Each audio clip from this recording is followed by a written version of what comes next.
Cambridge IELTS 8 by University of Cambridge ESOL Examinations, published by Cambridge University Press. This recording is copyright. CD 2. Test 3. You will hear a number of different recordings, and you will have to answer questions on what you hear. There will be time for you to read the instructions and questions, and you will have a chance to check your work. All the recordings will be played once only. The test is in 4 sections. At the end of the test, you will be given 10 minutes to transfer your answers to an answer sheet. Now turn to Section 1. Section 1. You will hear an estate agent talking to a customer who wants to rent a house. First, you have some time to look at questions 1 to 8.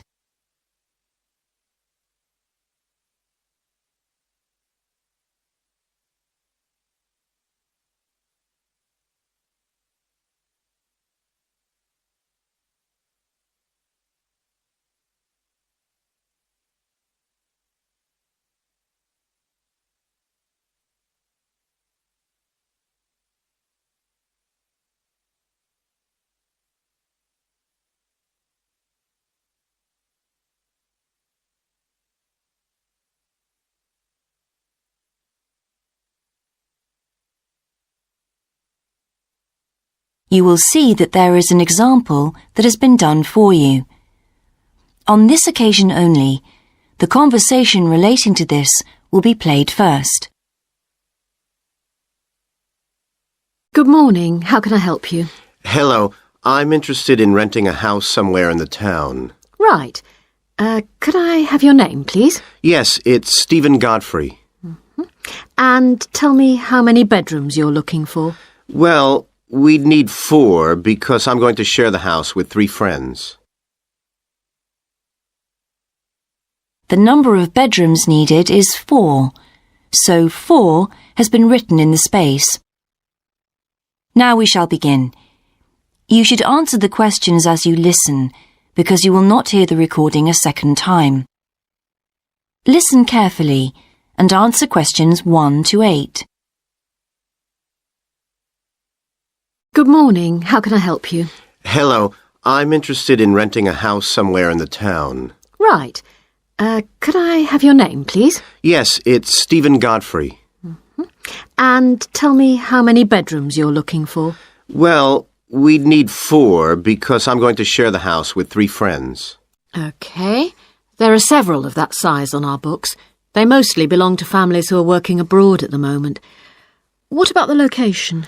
It'd be nice to be central. Oh, that might be difficult, as most houses of that size are in the suburbs. Still, there are a few. What's your upper limit for the rent? We'd like something around £500 a month, but we could go up to £600 if we have to. But we can't go beyond that.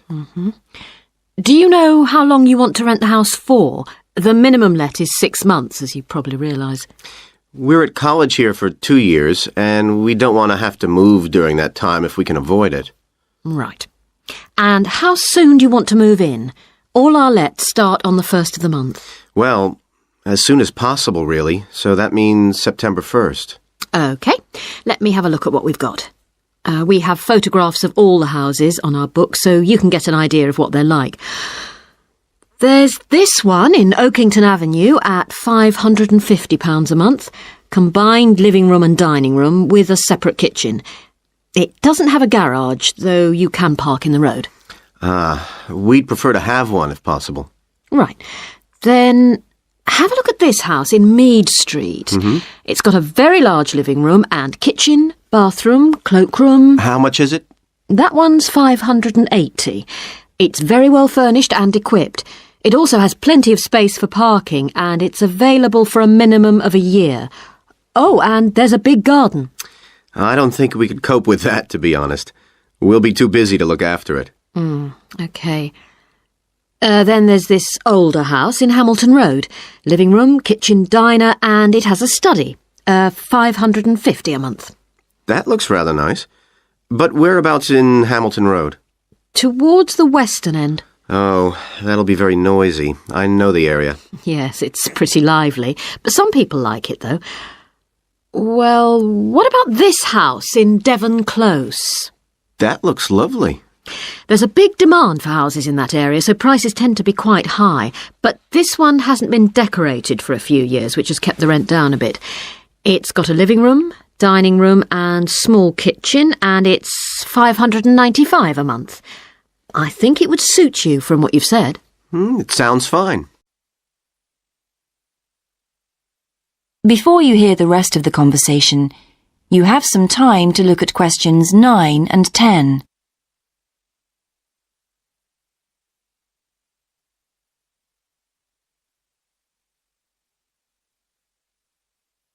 Now listen and answer questions 9 and 10. Why is that part of town so popular? Well, there's a big scheme to improve the district, and it'll soon have the best facilities for miles around. What sort of thing? There's a big sports centre under construction, which will be very impressive when it's finished. In fact, the swimming pool's already opened, ahead of schedule, and it's attracting a lot of people. What about cinemas? Are there any in the area? The only one closed down last year, and it's now in the process of being converted into a film museum. The local people are trying to get a new cinema added to the scheme. I think I heard something about a plan to replace the existing concert hall with a larger one. Ah, that's due to start next year. Well, it sounds an interesting area to live in. Could I go and see the house, please? Yes, of course. That is the end of section 1. You now have half a minute to check your answers.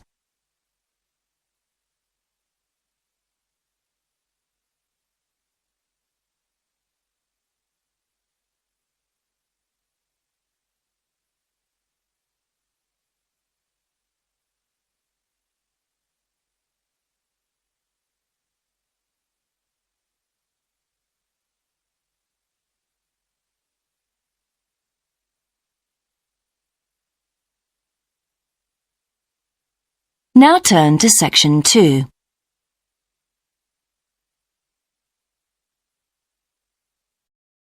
Section 2. You will hear a man talking on the radio about a national arts centre. First, you have some time to look at questions 11 to 16.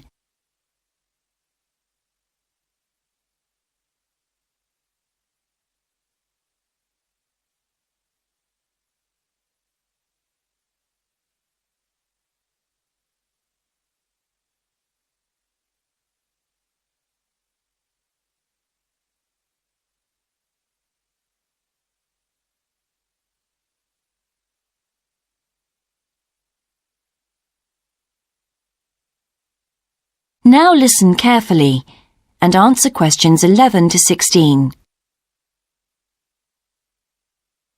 Hello, and welcome to Focus on the Arts. I'm your host, Dave Green, and this is your very own local radio programme. Every Friday evening, we put the spotlight on different arts and culture facilities and look at the shows and events that are on offer in the coming week. And today, the focus is on the National Arts Centre. Now, if you don't already know it yourself, I'm sure you've all heard of it. It's famous throughout the world as one of the major venues for classical music. But did you know that it's actually much more than just a place to hear concerts? The centre itself is a huge complex that caters for a great range of arts. Under a single roof it houses concert rooms, theatres, cinemas, art galleries and a wonderful public library, as well as service facilities including 3 restaurants and a bookshop. So, at any one time, the choice of entertainment there is simply enormous. So, how did they manage to build such a big arts complex right in the heart of the city? Well, the area was completely destroyed by bombs during the war in 1940. So the opportunity was taken to create a cultural centre that would be what they called the city's gift to the nation. Of course, it took a while for such a big project to get started, but it was planned in the 60s, built in the 70s, and eventually opened to the public in 1983. Ever since then, it has proved to be a great success. It's not privately owned, like many arts centres, but is still in public hands, It's run by the City Council. Both our National Symphony Orchestra and National Theatre Company were involved in the planning of the project, and they're now based there, giving regular performances every week. And as the centre is open 363 days of the year, there are plenty of performances to choose from. Before you hear the rest of the broadcast, you have some time to look at questions 17 to 20.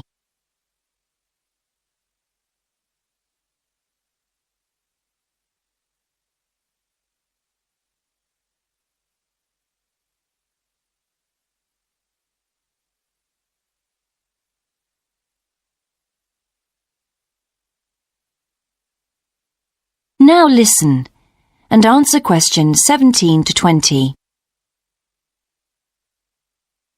So, to give you some idea of what's on, and to help you choose from the many possibilities, we've made a selection of the star attractions. If you're interested in classical music, then we recommend you go along to the National on either Monday or Tuesday evening at 7:30 for a spectacular production of the Magic Flute, probably the most popular of all Mozart's operas. It's in the Garden Hall, and tickets start at only £8, but you'll have to be early if you want to get them that cheap. And remember, it's only on for those 2 evenings. For those more interested in the cinema, you might like to see the new Canadian film, which is showing on Wednesday evening at 8 p.m. in Cinema 2, and that's called 3 Lives. It's had fantastic reviews, and tickets cost just £4.50, which is a reduction on the usual price of £5.50. So, it's really good value, especially for such a great movie. But you can see the centre's main attraction at the weekend, because on Saturday and Sunday, 11 a.m. to 10 p.m, they're showing a wonderful new exhibition that hasn't been seen anywhere else in Europe yet. It's a collection of Chinese art called Faces of China. That's in Gallery 1, and it has some really fascinating paintings and sculptures by leading artists from all over China. And the good news is that it's completely free, so don't miss it. So why not go along to the National Arts Centre next week for one or all of these great events? And you can always pick up a programme and check out all the other performances and exhibitions on offer, or coming soon, on almost every day of the year. Next week, we'll be looking at the new Museum of Science. That is the end of section 2. You now have half a minute to check your answers.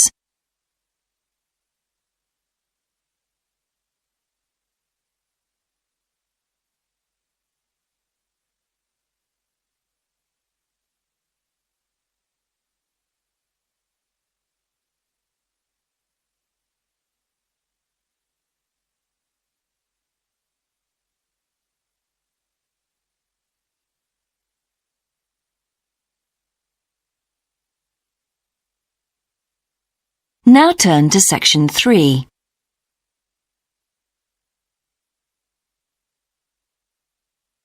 Section 3.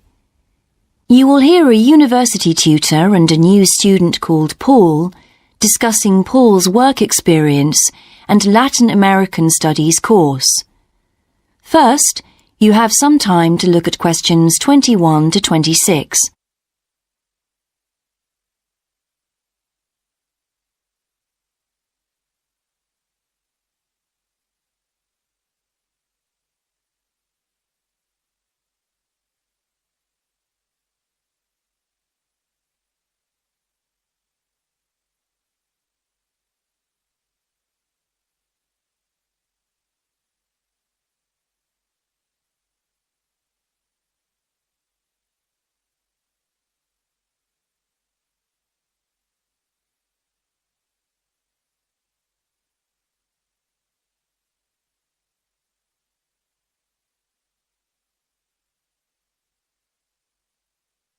Now listen carefully and answer questions 21 to 26. I've been reading your personal statement, Paul. First, let's talk about your work experience in South America. What took you there? Was it to gain more fluency in Spanish? Well, as I'm combining Spanish with Latin American studies, my main idea was to find out more about the way people lived there. My spoken Spanish was already pretty good, in fact. So you weren't too worried about language barriers? No. In fact, I ended up teaching English there, although that wasn't my original choice of work. I see. How did you find out about all this? I found an agency that runs all kinds of voluntary projects in South America. What kind of work? Well, there were several possibilities. You mean construction, engineering work? Yes, getting involved in building projects was an option. Then there was tourism, taking tourists for walks around the volcanoes, which I actually chose to do, and then there was work with local farmers. But you didn't continue with that project. Why not? Because I never really knew whether I'd be needed or not. I'd thought it might be difficult physically, but I was certainly fit enough. Now, I wanted to do something that had more of a proper structure to it, I suppose. I get demotivated otherwise. What do you think you learned from your experience? It must have been a great opportunity to examine community life. Yes, but it was difficult at first to be accepted by the locals. It was a very remote village, and some of them were reluctant to speak to me, although they were always interested in my clothes and how much I had to pay for them. Well, that's understandable. Yes, but things soon improved. What struck me was that when people became more comfortable with me and less suspicious, we really connected with each other in a meaningful way. You made good friends? Yes, with two of the families in particular. Good. What about management? Did you have a project manager? Yes, and he gave me lots of advice and guidance. And was he good at managing too? That wasn't his strong point. I think he was often more interested in the academic side of things than filing reports. He was a bit of a dreamer. And did you have a contract? I had to stay for a minimum of 3 months. My parents were surprised when I asked to stay longer, 6 months in the end. I was so happy there. And did anything on the administration side of things surprise you? What was the food and lodging like? Simple, but there was plenty to eat, and I only paid $7 a day for that, which was amazing, really. And they gave me all the equipment I needed, even a laptop. You didn't expect that then? No. Well, I'll look forward to hearing more. Before you hear the rest of the discussion, you have some time to look at questions 27 to 30.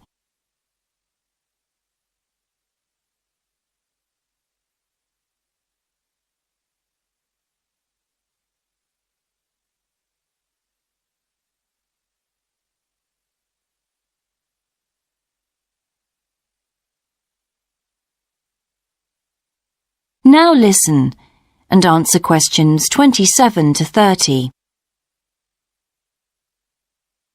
But now let's look at these modules. You'll need to start thinking about which ones you'll definitely want to study. The first one here is Gender Studies in Latin America. It looks at how gender analysis is reconfiguring civil society in Latin America. Women are increasingly occupying positions in government and in other elected leadership positions in Latin America. I think you'd find it interesting. If it was to do with people in the villages rather than those in the public sphere, I would. OK. What about second language acquisition? Do you think I'd find that useful? Well, you've had some practical experience in the field. I think it would be. I hadn't thought about that. I'll put that down as a definite then. OK. What about Indigenous women's lives? That sounds appropriate. I thought so too, but I looked at last year's exam questions and that changed my mind. Don't judge the value of the course on that. Maybe talk to some other students first, and we can talk about it again later. OK. Yes, and lastly, will you sign up for Portuguese lessons? My Spanish is good, so would I find that module easy? Not necessarily. Some people find that Spanish interferes with learning Portuguese, getting the accent right too. It's quite different in a lot of ways. Well, I'd much sooner do something else then. All right. Now, what we need to do is make a... That is the end of section 3. You now have half a minute to check your answers.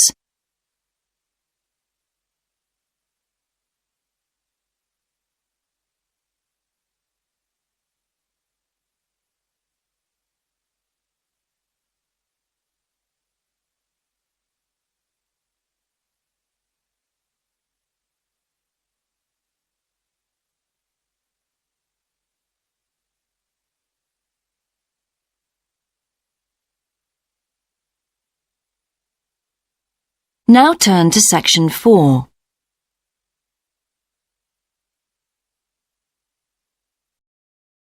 Section 4. You will hear a lecture about success in business systems. First, you have some time to look at questions 31 to 40.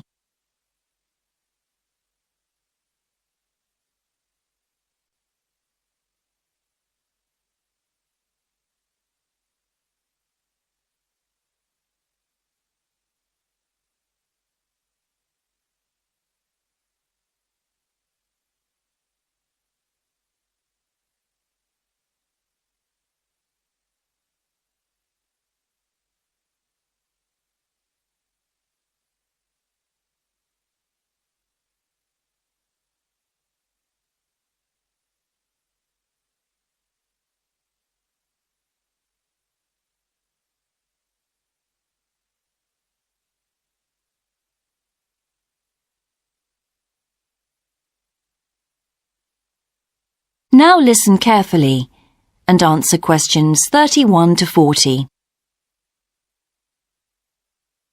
Good morning, everyone. In the last few lectures, I've been dealing with business finance, but now I'm going to move on to business systems. And in today's lecture, I'm going to talk about what can go wrong when businesses try to copy their own best practices.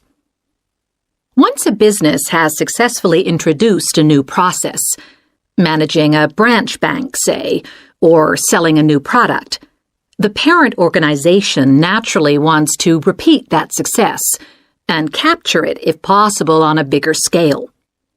The goal, then, is to utilize existing knowledge and not to generate new knowledge. It's a less glamorous activity than pure innovation, but it actually happens more often, as a matter of fact. However, surprisingly, getting things right the second time is not necessarily any simpler than it was the first time. Now, there's been a lot of research into how companies can repeat their previous successes, and it certainly hasn't been confined to the United States. It seems that most large industries are trying to repeat their own successes and manage the knowledge they've acquired. But even so, it has been shown that the overwhelming majority of attempts fail. A host of studies confirm this, covering a wide range of business settings: branch banks, retail stores, real estate agencies, factories, call centers, to name but a few. So why do so few managers get things right the second or third time? Let's consider one reason for failure: placing too much trust in the people who are running the successful operation, the experts, shall we say. Managers who want to apply existing knowledge typically start off by going to an expert, such as the person who designed and is running a successful department store, and picking their brains. Now, this approach can be used if you want to gain a rough understanding of a particular system, or understand smaller, isolated problems. The trouble is, even the expert doesn't fully grasp the whole thing, because when it comes to complex systems, the individual components of the process are interwoven with one another. The expert never has complete access to the necessary information. And the situation's complicated even further by the fact that experts are usually not aware of their own ignorance. The ignorance can take various forms. For instance, a lot of details of the system are invisible to managers. Some may be difficult to describe, learned on the job, and well known by workers, perhaps, but impossible to describe in a way that's helpful. And there are some things that people know or do that they're not even aware of.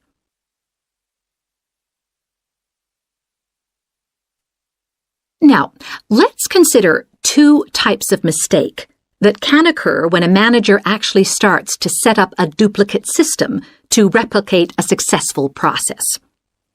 Firstly, perhaps he forgets that he was just trying to copy another process and starts trying to improve on it. Another mistake is trying to use the best parts of various different systems in the hope of creating the perfect combination. Unfortunately, attempts like these usually turn out to be misguided and lead to problems. Why? Well, for various reasons. Perhaps there weren't really any advantages after all, because the information wasn't accurate. Or perhaps the business settings weren't really comparable. More typically, the advantages are real enough, but there are also disadvantages that have been overlooked. For example, the modifications might compromise safety in some way. So, what's the solution? Well, I don't intend to suggest that it's easy to get things right the second time. It's not. But the underlying problem has more to do with attitudes than the actual difficulty of the task, and there are ways of getting it right. These involve adjusting attitudes, first of all. Being more realistic and cautious, really. Secondly, they involve exerting strict controls on the organizational and operational systems. And this, in turn, means copying the original as closely as possible. Not merely duplicating the physical characteristics of the factory, but also duplicating the skills that the original employees had. Reliance on a template like this offers the huge advantage of built-in consistency. That is the end of section 4. You now have half a minute to check your answers.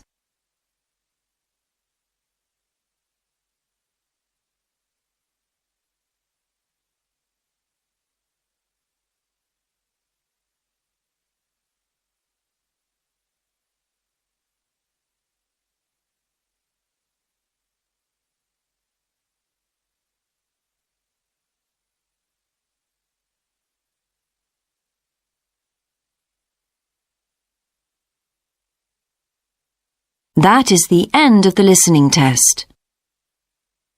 In the Ielts test, you would now have 10 minutes to transfer your answers to the answer sheet.